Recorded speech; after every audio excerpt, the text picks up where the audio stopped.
queridos amigues, amigas, amigos, bienvenidos a este episodio de Knockout. Muy especial porque es lágrimas y risas. Y por eso tenemos en una de las buenas esquinas de este ring a Gabriel Sosa Plata, que es académico de la Universidad Autónoma Metropolitana Xochimilco. Es investigador, es un hombre de medios, de radio, de televisión.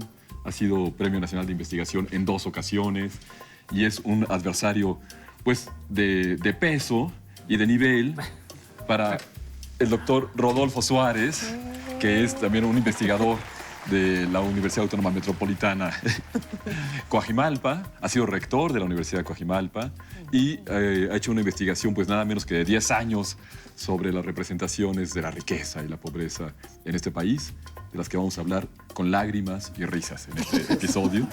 Blanca Salces, nuestra muy experimentada coach, va a estar apoyando a Gabriel, muchísimas gracias, y a Susana Molina Medina. La vemos ya atando los guantes, las vendas al doctor. Les recuerdo solamente que es un encuentro, pues, muy breve. Son 3 rounds nada más, son intensos. Cada round inicia con una pregunta.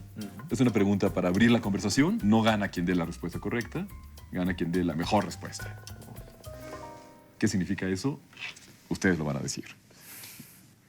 ¿Cuál fue la primera radionovela que transmitió la XCW? Aquí tengo mi acordeón. Venimos preparados. Venimos preparados.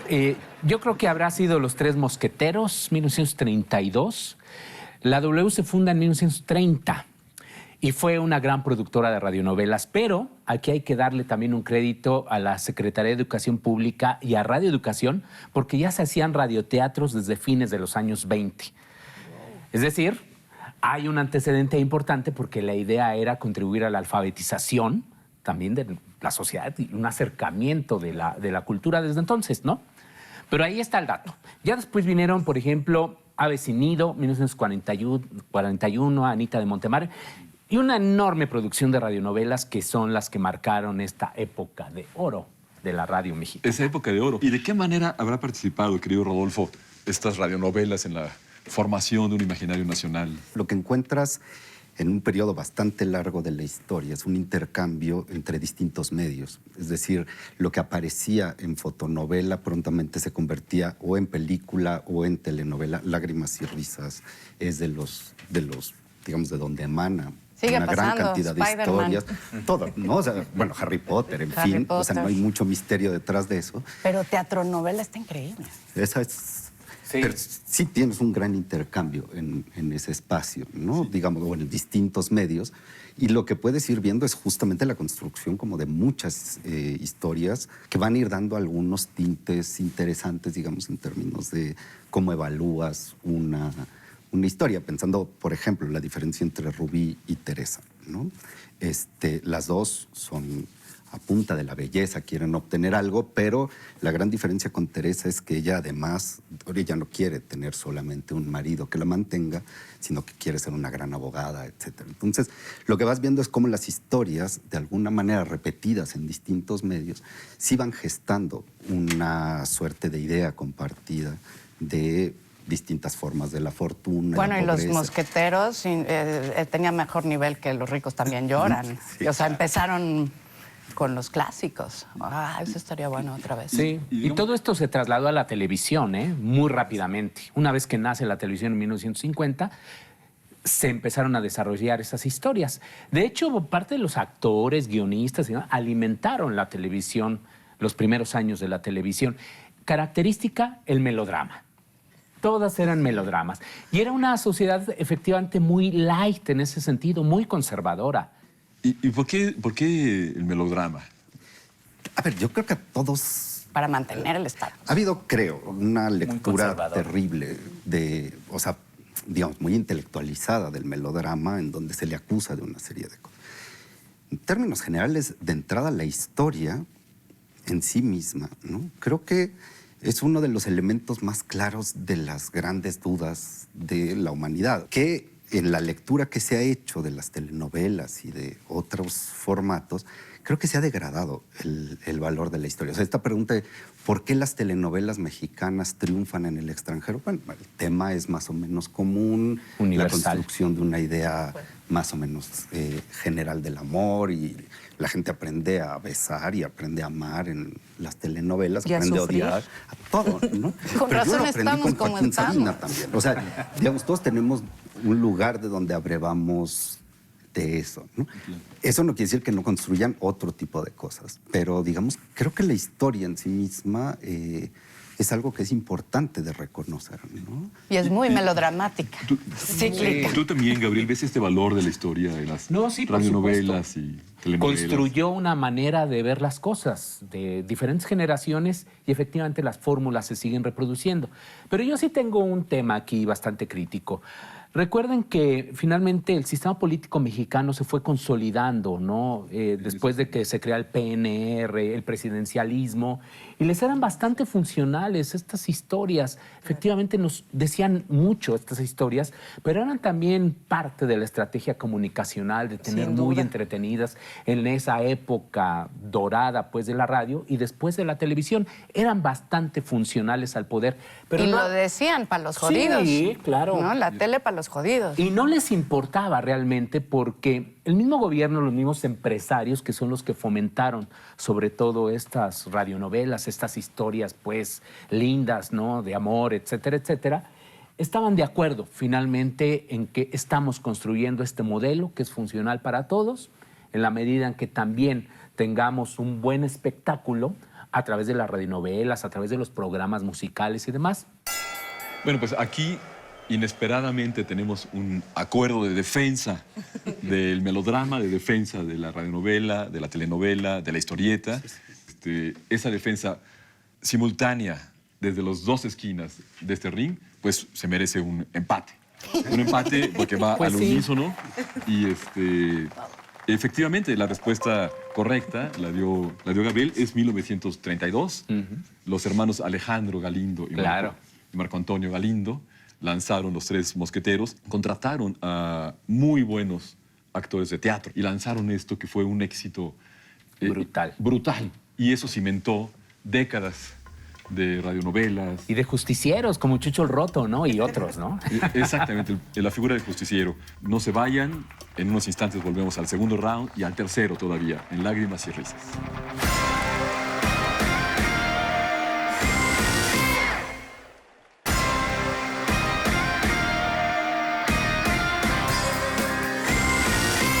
Y ya que estamos en el melodrama, nuestro segundo round arranca con una pregunta. ¿Cuál fue la primera película sonora hecha en México? Santa mía, ¿no? ¿No fue? Sí, interesante.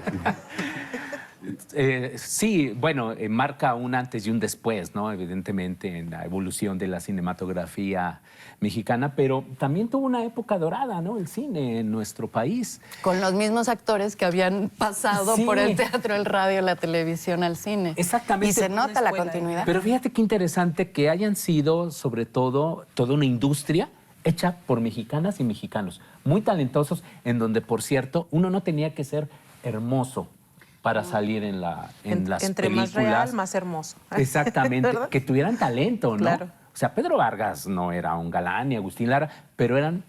Ay, Agustín personajazos. Lara, flaquito. No. Estos Pero estereotipos de Pedro Infante belleza. sí salió guapo. Por ejemplo, no, bueno, Mujeres también, no necesitaba ser voluptuosa ni nada. Lola Beltrán. Lola Beltrán. Guapísima. Y hay un momento de giro, ¿no? Hacia la cultura popular, ¿no? El cine, el radio, voltean a ver a la vida de barrio, ¿no? Efectivamente hay la construcción de muchos estereotipos en el cine, en las telenovelas, en las fotonovelas. Aprendes, por ejemplo, cómo ser pobre, ¿no? Que se aprende o se gesta esta idea de que la pobreza o en la pobreza reside la bondad infinita, o se generan también cierto tipo de, digamos, valores morales y se van gestando, sí, una serie de elementos que incluso, digamos, critican hacia arriba y hacia abajo, pero si uno lo va viendo, no hay una ideología específica que esté construyendo ese discurso. Yo me atrevería a decir que es la clase media como Bueno, moral. uno es producto de esa ideología. Entonces ya ya tienes esa ideología, lo que digas va a ir acorde ahí. Eso es lo bonito. Claro, hay este primer proceso de creación de la urbanización de la ciudad, digamos, ¿no? La construcción de todos los multifamiliares, en fin, por ejemplo, Tlatelolco. Están pensados ya para la clase media con una serie de formas de vida muy específicas. No es la mobiliario. vecindad, ¿no? De hecho, Lo sacan de la vecindad. La frase de Monsiváis es muy bonita, ¿no? Es la esperanza de un México sin vecindades. Sí hay un enjuiciamiento, si quieres, de esta construcción, pero a partir de una moral pues, de la clase media. Se olvidan las narrativas de la revolución Por supuesto. y surgen estas otras narrativas. Y le dicen a la clase media cómo portarse con los pobres. Y al revés, o sea, Si le das su torta de jamón o si lo dejas en el barril. Yo me preguntaba, no sé qué piensan ustedes, si esta narrativa, como la presentas, tiene alguna continuidad con las historias, por ejemplo, de Guillermo Prieto, que habla de los barrios populares de la Ciudad de México, con las historias del costumbrismo del siglo XIX, de los grabadores, incluso Posada, Manila. ¿Ustedes ven alguna línea de continuidad? Yo diría que retoma, ¿no? Se recupera dentro de la propia industria, ¿no? Porque no está alejada, evidentemente, de esa manera de concebir el mundo y las cosas en estas diferentes épocas. Coincido que efectivamente quizá no sea algo concertado, pero hay códigos. Funciona, ¿no? Se vuelve funcional, funciona. Exactamente. ¿No? Son Entonces, decisiones editoriales. Exactamente. Dices, decisiones no, es güerito, no lo pongas ahí. Bueno, pero por ejemplo, durante la Segunda Guerra Mundial está demostrado que el gobierno de Estados Unidos intervino, por ejemplo, en la radio para definir una política editorial acorde a los países aliados, porque México, como recordarán, no era neutral. no asumía, ¿no? una posición. posición. Y era algo preocupante porque efectivamente estaban forjándose algunos grupos nazistas, ¿no? aquí en el país, y era muy importante para Estados Unidos. Entonces daba dinero a través de agencias de publicidad y era una intromisión y el gobierno evidentemente callado, estaba de acuerdo. Así nació Radio 1000, por ejemplo, en 1942, con recursos del gobierno de Estados Unidos. Y se mantuvieron a muchos de estos, que hay todo un debate, ¿no? De estos analistas que les pagan, en fin, y están estandarizados hacia la línea gubernamental. En aquel entonces, Palavicini y otros, les pagaba el gobierno de Estados Unidos para mantener una posición afín, ¿no? Pues todavía, ¿no? Todavía sigue Y eso me pasando. hace recordar... Pero ahora sí hay think tanks y sí están diciendo, no, pon a los de estos así, pon a los otros asá. Claro, no, yo completamente. El punto es cuando prende eso. Voy a tocar a un mito, no debería, pero Chava Flores, ¿no? Cuando escuchas, a ver, yo no sé hasta dónde, con Cantinflas sí puedes encontrar que sí fue asesor de Díaz Ordaz, en fin, ¿no? Pero Chava Flores como el gran representante, digamos, de esta reconstrucción justo del México barrial, en fin, una serie de cosas. Si uno lee en vez de cantar, por ejemplo, La casa de Lupe o algunas otras piezas, es claramente una versión de la clase media sobre cómo viven los pobres, cómo son las casas de los pobres, en fin, que aunque se autoimponga el castigo que está, o la sorna que está generando, ¿no? Bajo la idea de que él también fue pobre, o lo seguía siendo. La pregunta es, ¿de dónde sale esa forma de ver el mundo y esa forma de enjuiciarlo? O sea, ¿por qué esos elementos y no otros? ¿Que de dónde, amigo, vengo? Claro, ¿de De dónde una viene esa casita que descripción? ¿no? Con esa pregunta dejamos este round. Estamos en Bien, lo dice todo, lo dice. un dilema entre si hay una visión del mundo deliberada o no. Si no es deliberada, de todas maneras, ¿de dónde viene? La pregunta que plantea Rodolfo. Y la deliberación, incluso la intervención precisa De la historia, de parte de por Gabriel. supuesto. Entonces, bueno, ante este dilema, pues segundo empate. Vamos a dejar así, vamos a ver en nuestro tercer round cómo se definen las cosas. Y efectivamente, la respuesta correcta es Santa, ¿no? Santa fue la primera película que tuvo una banda sonora. Una banda sonora, hay que decirlo, integrada a la cinta. Porque antes había un fonógrafo que tocaba música y la película corría. Eso no se considera todavía una película sonora. Pero la tecnología de acoplar el sonido a la imagen es una tecnología mexicana. Se hizo aquí en México. Claro, se encontraron otras soluciones en otras partes del mundo, pero esa de Santa se hizo así. ¿1930? Sí. Y bueno, retoma desde luego la novela de Federico Gamboa. Ahí tenemos a Lupita Tovar en el papel estelar, ¿no? De una muchacha pobre. Que Así son las muchachas. que cae en Las buenas. Sí. Las buenas. Buenas muchachas. Muy bonita, cae en la prostitución y siendo prostituta se enamora de un pianista ciego y de un torero. Entonces ahí tenemos los elementos completos del melodrama. Santa Tal cual. mía. Bueno, este fue el segundo round. Tenemos ahora sí ya el round decisivo, crucial, Vamos. de este episodio dedicado a lágrimas y risas.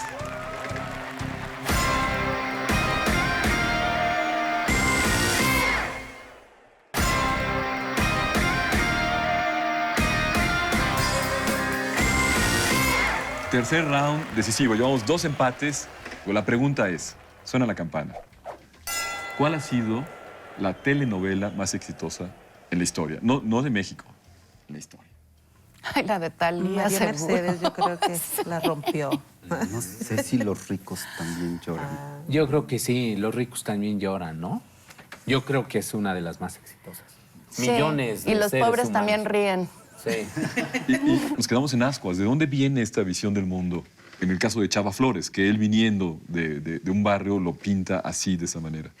No hay un origen, creo, como tal. O sea, los orígenes son múltiples en términos de que estás construyendo o estás transformando una sociedad, ¿no? Digamos, atendiendo a muchos de sus valores, a prácticas cotidianas, en fin, que atribuyes, por ejemplo, un valor como la bondad a la pobreza, un valor como la maldad a la riqueza, etcétera. O sea, que asumas que hay consecuencias o elementos morales imbrincados, digamos, en las clases sociales. Se puede ver muy claramente las modificaciones, por ejemplo, en las casas de Infonavit, porque la gente no se siente a gusto y tiene que ir abriendo otro tipo de espacios. Por ejemplo, comer en la cocina es una cosa que gusta, que es parte de las prácticas.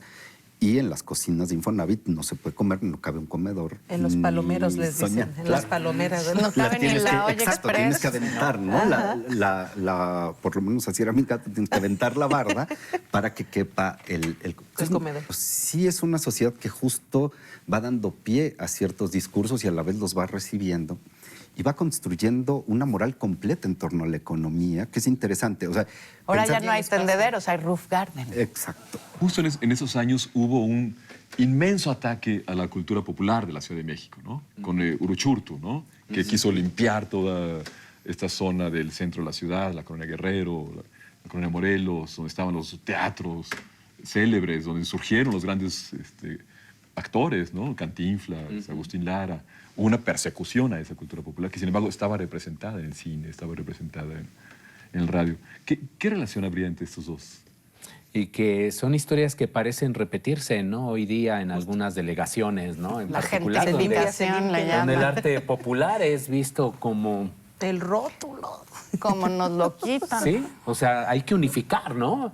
Es una imposición, es una postura finalmente política que también la vemos en diferentes momentos en la historia de México. Y si te vas incluso a la televisión, El Chavo del Ocho y todas estas historias Qué ya bonita contemporáneas, ¿no? vecindad. Claro, exactamente, ¿no? Que reivindica pues esa forma de vida y le da un gran potencial, incluso a nivel pues internacional, no solo en México. Sí. O sea, El Chavo del Ocho sigue siendo una gran figura en América Latina. Sí. Por ejemplo, y también es una historia de lágrimas y risas. Tal cual. Tú te vas a los barrios ahí clásicos, pues, o... Soy de México. ¡Ay, Chavo del Ocho! Exactamente, El Chavo del Ocho.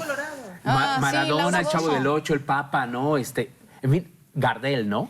Pero El Chavo del Ocho está entre los grandes, por ejemplo, allá en Argentina, ¿no? Bueno, en su momento también hubo grandes artistas mexicanos que tuvieron esa influencia y grandes también, por ejemplo, actrices, actores de telenovelas que los recibían casi como si fueran jefes de Estado. Creo que hay una serie de constantes. Por ejemplo, la vecindad siempre es un espacio, a diferencia del barrio, ¿no? El barrio siempre se ve como un espacio en donde sí hay solidaridad, pero es más peligroso. Es bravo, en es términos- bravo. Es bravo, ¿no? Siempre es. La vecindad no, la vecindad es como el espacio de la más amplia de las bondades. Hay una serie de elementos que son, digamos, transversales a las épocas.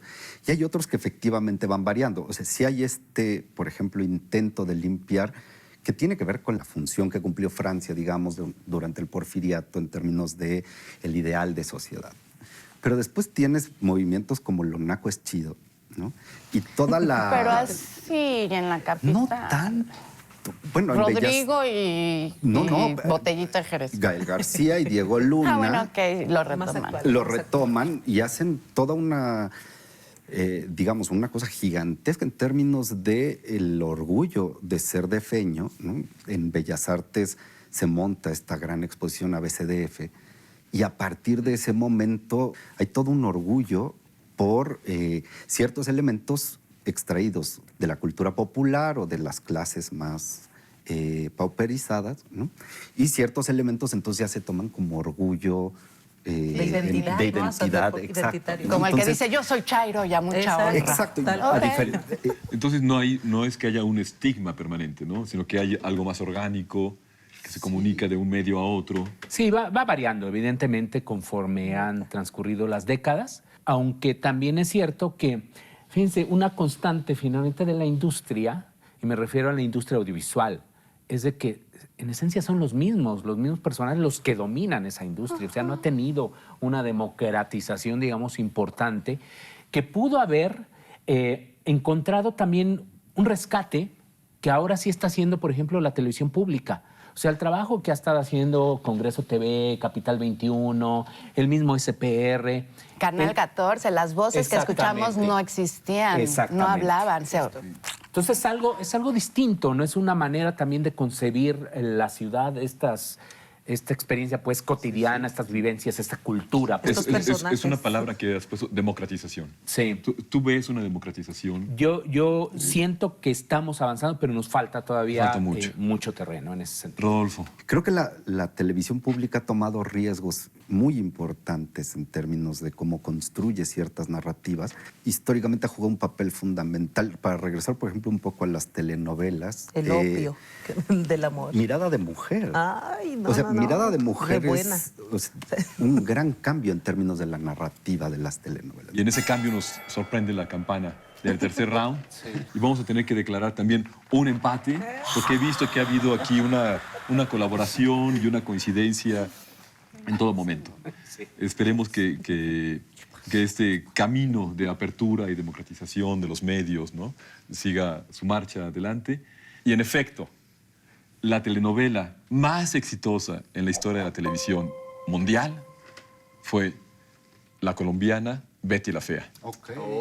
Betty la Fea en Como el 2010 Gangnam Style.